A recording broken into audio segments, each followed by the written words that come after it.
ক্ষমতা হারিয়েও বিতর্ক পিছু ছাড়ছে না তৃণমূলের। আর এবার সেই বিতর্কের কেন্দ্রবিন্দু দুবরাজপুরের একটি অনুষ্ঠান ভবন। 2026 সালের বিধানসভা নির্বাচনে দীর্ঘ 15 বছরের শাসনের অবসান ঘটিয়ে বাংলায় পালাবদল হয়েছে।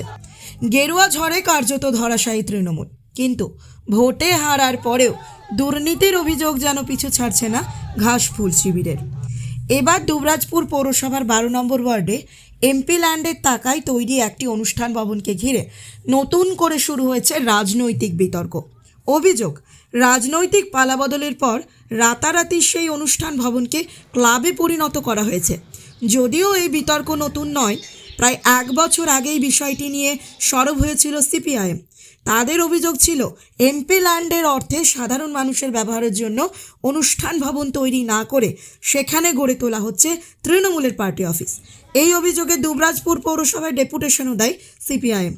ঘটনা প্রকাশ্যে আসতেই নবনির্মিত ভবনের গায়ে পৌরসভার পক্ষ থেকে লেখা হয় অনুষ্ঠান ভবন। সেই সময় অবশ্য সমস্ত অভিযোগ উড়িয়ে দিয়েছিলেন সংশ্লিষ্ট ওয়ার্ড কাউন্সিলর এবং পৌরপতি। কি বলেছিলেন তারা, শুনুন। হ্যাঁ, ওই হলঘরটা এমপি লটে 10 লাখ টাকা পাওয়া গেছে, ওইখান থেকে হয়েছে, কিন্তু ওটা অনুষ্ঠান বা অনুষ্ঠান বাড়ির জন্য করানো হয়েছে। না না না, কোনো পার্টি অফিস না, ওইটা ওটা হয়তো ভুল বুঝছে বা ওইসব কিছু না। আর যে অভিযোগটা তারা নিয়ে এসছে সেটা কোনো পার্টি বিষয় হয়নি। দুবরাজপুর পৌরসভার 12 নম্বর ওয়ার্ডে সেখানে অনেকগুলি শিডিউল কাস্ট মানুষের বাস, 3টে পাড়া রয়েছে, ডোমপাড়া, রেওড়িপাড়া, বাউরিপাড়া, অনেক গরিব মানুষের বাস। সেই এলাকাতে একটা কমিউনিটি সেন্টার, যাতে সেই এলাকার মানুষের কোনো বিবাহ অনুষ্ঠান, কোনো শ্রাদ্ধ, কোনো অন্নপ্রাশন হইতে বা যে কোনো ধরনের ওই ধরনের কোনো কাজে ব্যবহার করার জন্য কাউন্সিলরের সদিচ্ছায় মাননীয় সাংসদ শতাব্দী রায়ের 10 লক্ষ টাকা দিয়েছেন। সেখানে একটা কমিউনিটি সেন্টার করা হয়েছে, কোনো পার্টি অফিস নয়।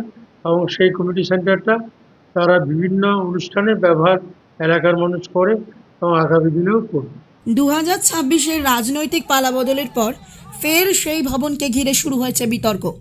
অভিযোগ, এখন আর অনুষ্ঠান ভবন নয়, সেটি কার্যত একটি ক্লাবে পরিণত হয়েছে। যদিও এ বিষয়ে মুখ খুলতে চাননি 12 নম্বর ওয়ার্ডের কাউন্সিলর সাগর কুণ্ডু, তবে অভিযোগ অস্বীকার করেছেন দুবরাজপুর পৌরসভার পৌরপতি পীযূষ পাণ্ডে। তার দাবি, ওখানে যুব তৃণমূল কংগ্রেসের নিজস্ব জায়গা কেনা আছে। অন্যদিকে ঘটনাকে হাতিয়ার করে তৃণমূলকে তীব্র কটাক্ষ করেছে বিজেপি। বিজেপির দুবরাজপুর 6 নম্বর মণ্ডল সভাপতি দেবজ্যোতি সিংহর দাবি, তৃণমূল মানেই দুর্নীতি, এখন সেই দুর্নীতি ঢাকার চেষ্টাই চলছে। রাজনৈতিক পালাবদলের পর এই ঘটনাকে ঘিরে দুবরাজপুরের রাজনৈতিক মহলে শুরু হয়েছে জোর চর্চা। এখন দেখার এই বিতর্ক আগামী দিনে আর কতটা রাজনৈতিক উত্তাপ বাড়ায়। প্রদীপ দাসের রিপোর্ট, নিউজ বার্তা। ধরুন, আমাদের দুবরাজপুর পৌরসভা 12 নম্বর ওয়ার্ডে খগাইপুকুর পাড়ে একটা আমাদের যুব তৃণমূল কংগ্রেসের অফিস আছে, যে জায়গাটা আমাদের যুব তৃণমূল কংগ্রেসের পক্ষ থেকে খরিদ করা হয়েছিল, কেনা হয়েছিল। সেখানে যুব তৃণমূলের একটা অফিস আছে, একটা হলঘর। এছাড়া এর পাশে পৌরসভার একটা ছোট্ট জায়গার উপর মাননীয় সাংসদ শতাব্দী রায় একটা তার সাংসদ তহবিল উন্নয়নের টাকা থেকে কিছু টাকা দিয়েছেন। সেখানে একটা আমরা ছোট রুম, বাথরুম, পায়খানা করেছিলাম পৌরসভার পক্ষ থেকে, এটা সাধারণ মানুষ ব্যবহার করতে পারে। অনুষ্ঠান ভবনটা কোনো কারণে লেখাটা একটু ওদিক হয়ে গেছে, লেখাটা সামনে হবে, মানে ওই জায়গাটা যুব তৃণমূল কংগ্রেসের, আর এই সামনেটা পৌরসভার। এই ছোট্ট রুমটা এবং বাথরুম পায়খানাটা সাংসদও 10 লক্ষ টাকা দিয়েছিলাম এবং সেই তাতে তৈরি হয়েছিল। আমি বিষয়টা শুনলাম, আমি দেখছি আমাদের পোর্শনে মানে না হয় সেটা আমরা অবশ্যই দেখব, যেখানে ক্লাব নিশ্চয়ই লিখবে না যেটা পৌরসভার পক্ষে নেওয়া আছে। আর ওই দিকটা যুব তৃণমূল কংগ্রেসের খরিদার সম্পর্কে। এই রাজনৈতিক পালাবদলের পর হঠাৎ করে দেখা গেল যে নতুন করে লেখা হচ্ছে একটি ক্লাবের নাম যুব সংঘ। এই বিষয়টা কি বলবেন? আমি শুনলাম, বিষয়টা দেখছি। আমি আগেও বললাম যে মেজর পোর্শন 75% হচ্ছে যুব তৃণমূলের পক্ষে কেনা, এবং সামনেটা পৌরসভার পক্ষে কোনো ক্লাব ক্লাব লেখা যাবে না। আবার যুব তৃণমূলের পক্ষ থেকে যে কেনা আছে সেখানে কি করছে আমি একবার সরজমিনে যাব, দেখব। বিষয়টা কোনো ব্যাপার নয়।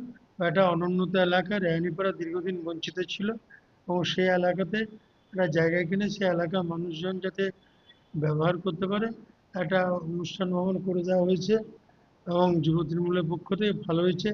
গত আমাদের 3 তারিখেই রাত্রে আমি গেছিলাম, ওখানে একটা বিয়ে বাড়ি ছিল এবং সুন্দর লাগলো, খুব ভালো লাগলো। হ্যাঁ, এইভাবে দেখতে হবে যে কোনো ব্যক্তিগত কিছু না করে নেয় কোনো ক্লাব, সেটা আমি নিশ্চয়ই দেবো। कुछ इमोशंस एक्सप्लेन नहीं होते, बस फील होते, जैसे प्यार, रोमांस की लहरें, खुशियों की बूंदें, कभी पानी सा नरम, कभी गहरा। Senco, elements of love. দেখুন, তৃণমূল মানেই দুর্নীতি। খবর হয়েছিল 1 বছর আগে, খবরের যে কার্যালয় থেকে তারা অনুষ্ঠান ভবন লিখেছিল, শুধু লেখাটাই ছাড়ছিল, কিন্তু ভেতরে কার্যালয়ই চলতো তৃণমূলের। ওখানে কোনো রকম সুযোগ সুবিধা পাড়ার লোক পায়নি, শুধু লিখে দিয়েছিল কার্যালয়। যেহেতু ওটা যতদূর সম্ভব আমার কাছে আছে, আমাদের কাছে রিপোর্ট আছে, ওটা এমপি ল্যাডের টাকাই তৈরি এবং সরকারি এ। তো তৃণমূল মানেই শুধু দুর্নীতি করে যাওয়ার এ।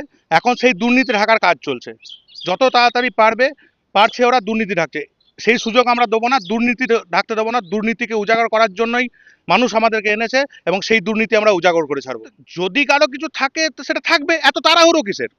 আগে কেন লেখা হয়নি? আজ পালা বদলের পর কেন লেখা হচ্ছে? নিশ্চয়ই এর মধ্যে দুর্নীতি আছে, আর সেই দুর্নীতি আমরা তুলে ধরবো, যে যাই বলুক।